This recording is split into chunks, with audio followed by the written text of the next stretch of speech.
AEW Dynamite had its first closed studio show last Wednesday. And despite how weird it looked, it was actually pretty good. Let's get into it. This is All Elite Review.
What's happening, ladies and germs? This is the PackerMan, and welcome to today's edition of All Elite Review, where today we are going to be reviewing the show from Wednesday, March the 18th, 2020, which marked the first ever closed studio show in Dynamite history.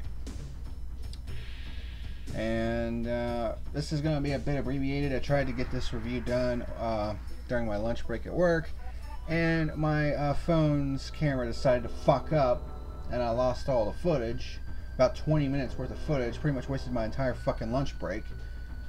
So, if it ain't one fucking thing, it's another. So, this review is going to be a very abbreviated review, much like last week.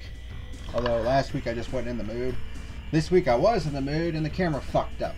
So, I want to try to get this out, before, because I'm recording this right now at 9 o'clock on Monday.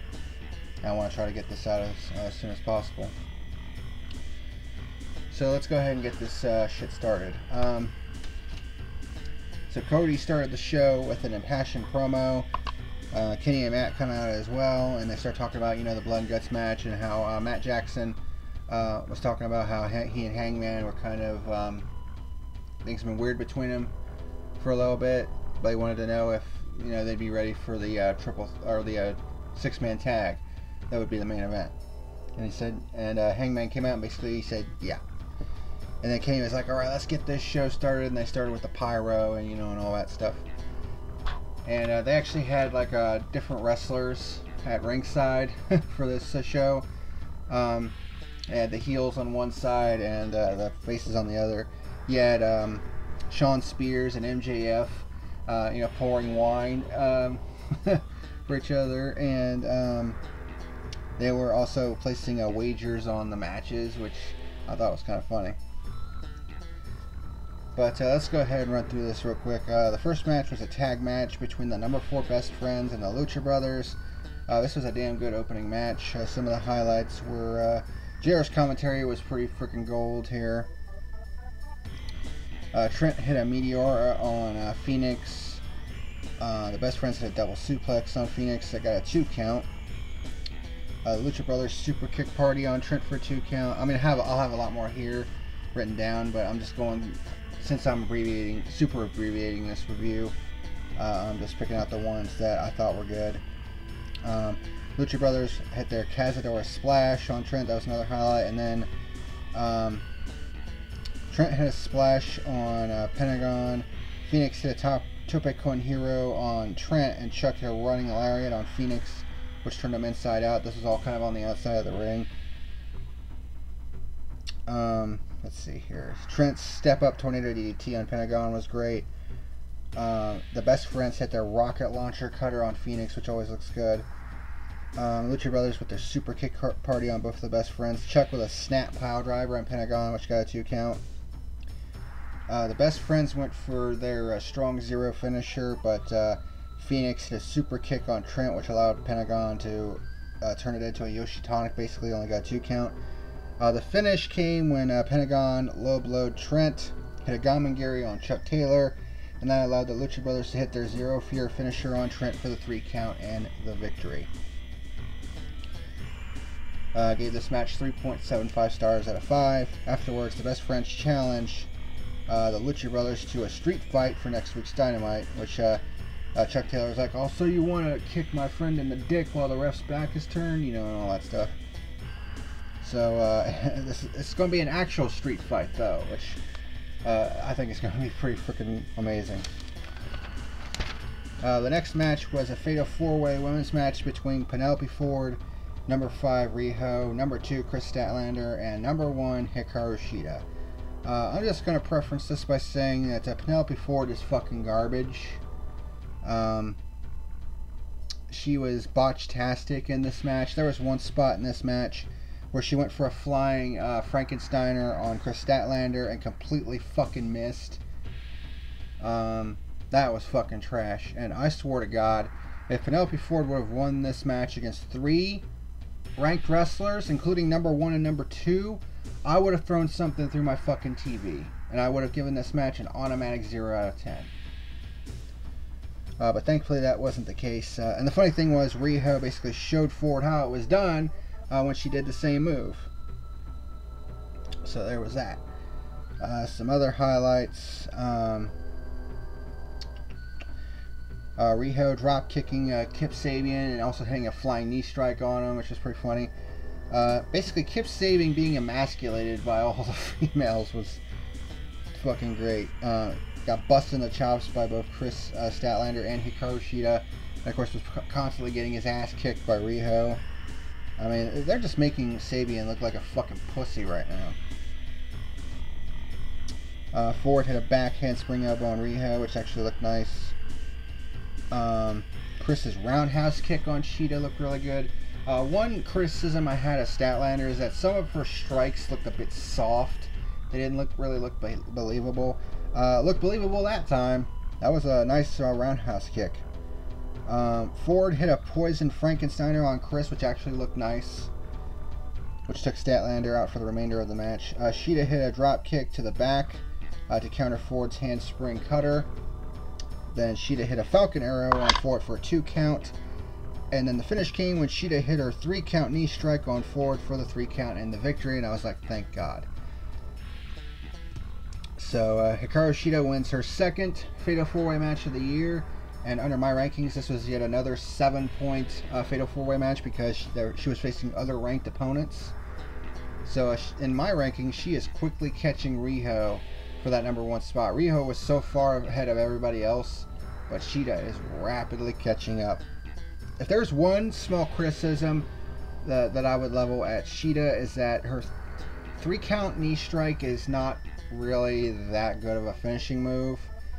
I would try to put in something that, you know, that would actually get the crowd to pop when there is a crowd, because obviously there wasn't one here. But whenever she hits that knee strike, the crowd doesn't pop for it, you know what I mean? So I would try to come up with a different move to, you know, that the crowd recognizes as a finisher. But that's just me. I gave this match 3.25 stars out of 5. Afterwards, Tony Schiavone interviews Colt Cabana. Boom, boom, Colt Cabana. You know, he's kind of the comedy character, so to speak. Kip Sabian got mad at him for some reason. Colt basically slapped him away, slapped him in the face. He's like, get out of here. And Sabian basically bitched out and walked up the ramp. And it's just like, yeah, Sabian's a bitch right now. And then in a pre-taped interview, I believe it was, Tony Schiavone was interviewing Jon Moxley, who wasn't allowed to enter the arena due to the fact that he was, quote, still medically not cleared to compete. And Moxley basically let the Inner Circle know that he was not going anywhere. The next match was the Butcher and the Blade versus Jurassic Express. This match was fucking garbage. There were botches galore. It was boring as fuck. I didn't enjoy it. The Butcher and the Blade botched a double snake eyes on the apron twice in a row on Jungle Boy in less than 2 seconds. Like, what the fuck is that? You know, and not only that, I'm pretty much selling my stock on the Butcher and the Blade. They're jobbers at this point. They've only won 2 matches this year, and both of those matches were in 6-man tags, where they were teaming with MJF, and both times MJF got the deciding victory, either by pinfall or submission. In the 3 tag matches that the Butcher and the Blade have been in, they've lost all 3. So why the fuck should I put any stock into the Butcher and the Blade at this point? You know, they've got a great look, they look intimidating, but, you know, 2 problems. 1, their moveset is not really all that interesting, and 2, they've been booked to lose pretty much all year, so why the fuck should I even bother, you know, investing my time in them? But yeah, there were botches galore in this one. The finish came when Jurassic Express hit their inverted powerbomb cutter combo for the 3 count. Jungle Boy looked like he was going to go for like a suicide dive to prevent Butcher from getting involved after a move, which knocked Butcher to the outside, but Butcher was out of position, so Jungle Boy basically had to abandon that and just jump to the outside and started stomping on the Butcher. I mean, that looked awkward as fuck. This was not a good match whatsoever. I gave this match 1.75 stars out of 5. So, this was, without a doubt, I think the worst match that AEW has put on this year. This was bad. You know, and I liked Jurassic Express. You know, one of the most over tag teams right now. And, you know, I think they got big things in their future, but there were a lot of miscommunications in this match. And it was just not a good match. So, that's just how I feel about it. And then afterwards, Evil Uno and Stu Grayson of the Dark Order come out and basically say that the Exalted One is near. And Christopher Daniels and Frankie Kazarian, who were in the crowd, well, at ringside, you know what I mean, go into the ring, and Daniels grabs the microphone and basically says that there is no Exalted One. And then the Titantron lights up with a video package, and it's basically the Exalted One in like a white robe and stuff.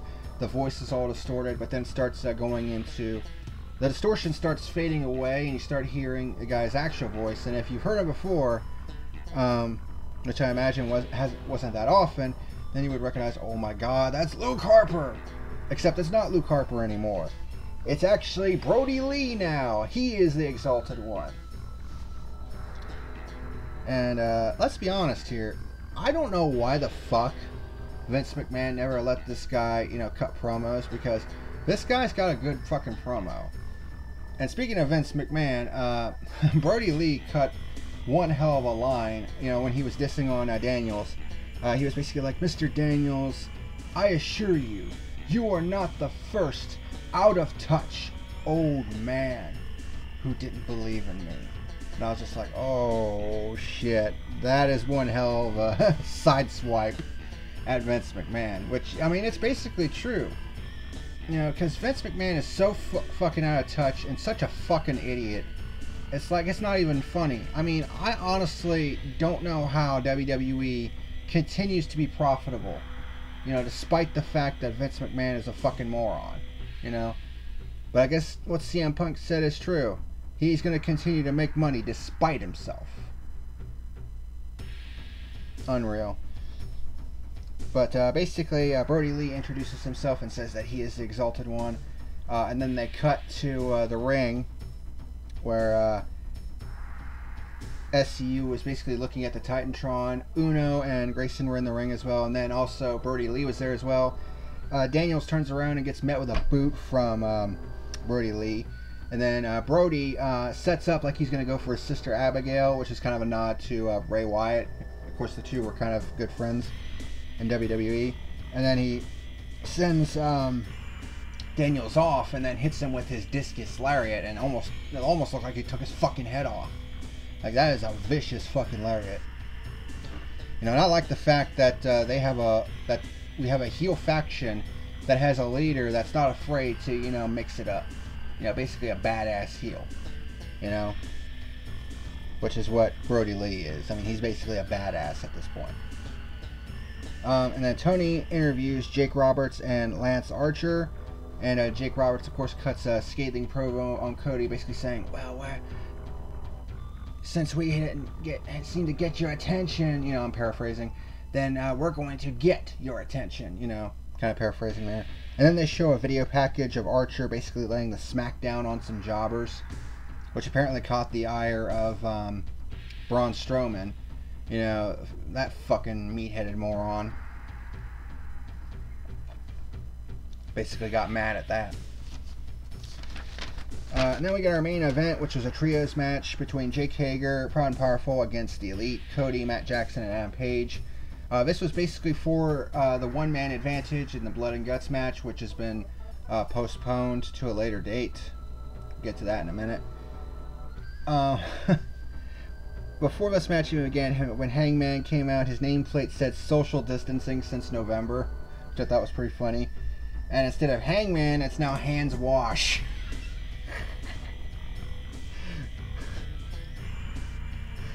The shit that they do with Hangman's like nameplate and shit is just funny as hell. But some of the highlights of this match: Cody hitting a snap power slam on Santana, Matt with a spear on Santana, Page with a pump handle fallaway slam on Santana for a 2 count. The Inner Circles exchange suplex, which always looks pretty freaking cool. Cody hit a crossroads on Ortiz. Page getting the hot tag and hitting a fallaway slam on Santana, a Pescado on Hager, and a sliding lariat on Santana. Cody hit a tope suicida onto Ortiz. Cody sends Ortiz into MJF, which causes Wardlow to get involved and grab him by the throat. But then Arn Anderson comes in and hits him with his clipboard, which causes the two to almost come to blows there. Hager pulls Page out of the ring. Matt hits a locomotion Northern Lights suplex on Santana. Tries to do so on Hager, but isn't able to do it. But then Page comes in and he helps Matt hit the locomotion on Hager. And then they kind of look at each other and say, "Hey, we're going to work together on this." He's like, "Yeah." And then Matt sets up Santana for the Meltzer driver, this time with Page on the outside. But Hager pulls Page off the apron. And Santana hits a victory roll on Matt for the 3 count and the victory. So the Inner Circle gets the man advantage for the Blood and Guts match, whenever that may happen. I gave this match 3 stars out of 5. After the match, Jericho talks shit to the Elite. And then a drone, one of the mini drones flies in and lands in the ring, which turns out it's called Vanguard 1. And then Matt Jackson basically says that, the Elite is not outnumbered, because I called in a favor to an old friend. And then this kind of piano melody kind of starts playing, and then a spotlight shines up into the upper grandstands, and there is Matt Hardy, broken Matt Hardy. And Jericho looks like he was about to shit himself when he looked up there, and of course Matt's doing the delete. So yeah, Matt Hardy is going to assist the Elite in the Blood and Guts match. So you don't think that's going to be one hell of a match when it finally is able to take place? Yeah, that's going to be awesome. So 2 big reveals, basically debuts, one by Brodie Lee and then by Matt Hardy. So that's certainly got the wrestling world talking a little bit. But yeah, the wrestling left a lot to be desired, but the storytelling was fucking awesome. And of course, having some of the wrestlers, you know, at ringside providing some ambience, I think was a big factor as well. My overall rating for this show, I'm going to give it a solid 7 out of 10. You know, the wrestling could have been better, but I mean, storytelling wise, it was fucking awesome. Unfortunately, they declared earlier today that they are having to postpone 4 more of their shows, basically through April, pretty much. Of course, the next 4 shows that are being postponed are Philadelphia, Houston, New Orleans, and Albuquerque. And they haven't announced any other cities beyond that. So that basically means that we're going to be looking at 8 straight studio shows from the looks of it, at least for the time being. And we don't know, and they're saying that Double or Nothing might not even take place either, because the MGM Grand Garden Arena right now is closed down due to the coronavirus outbreak.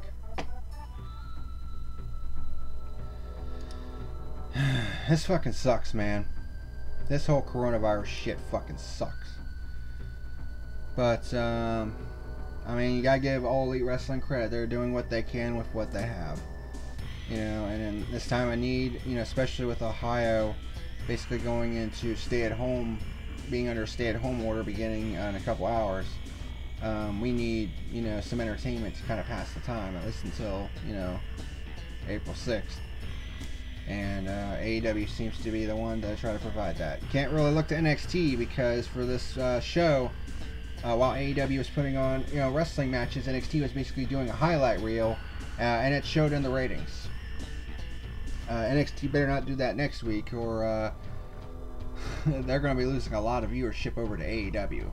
And I would not be the least bit surprised, due to Matt Hardy's appearance and Brodie Lee's appearance on this show, if this week's Dynamite somehow manages to crack 1 million viewers. I would not be the least bit surprised.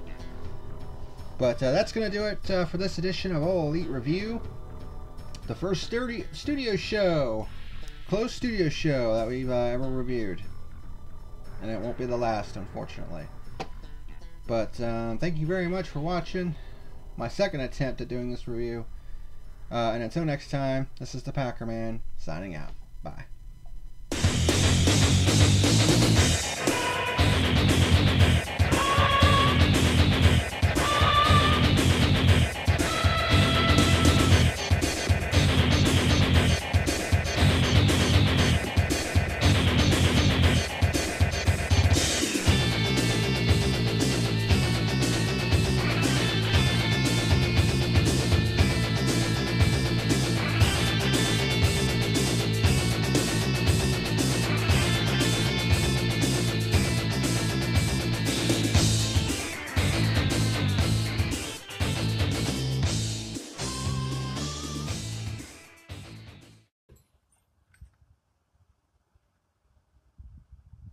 You better like and subscribe or face the consequences.